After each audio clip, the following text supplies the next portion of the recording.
بتاعت آل البيت وسيدنا رسول الله صلى الله عليه وسلم، الناس بقت بتؤمن بنظرة الحسد.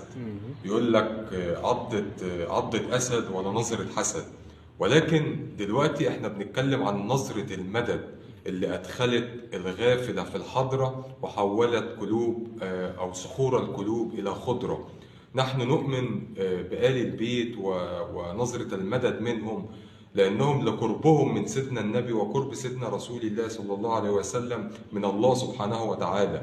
نظرة المدد زي ما السحر والمس والعين والحسد كلها طاقة، أيضا هناك طاقة تأتي من زيارة أولياء الله الصالحين وزيارة آل بيت رسول الله صلى الله عليه وسلم، وبنتوسل بيهم لقربهم من الله سبحانه وتعالى وقربهم من سيدنا رسول الله اللي هو كان حبيب الله سبحانه وتعالى.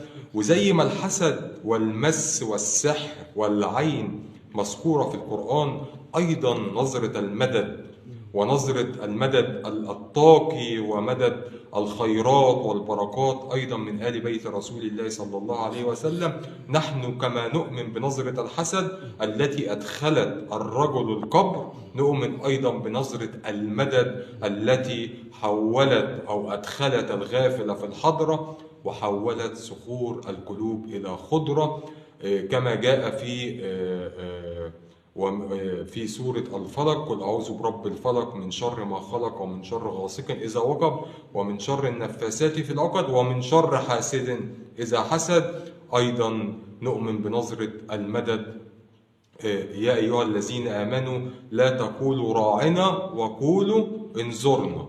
نظرة يا سيدنا النبي، نظرة يا ستنا زينب، نظرة يا رئيسة الديوان. نحن نتوسل بهم لقربهم من سيدنا رسول الله صلى الله عليه وسلم ولقربهم أيضا من الله سبحانه وتعالى، وهو ده الذي نحتاجه.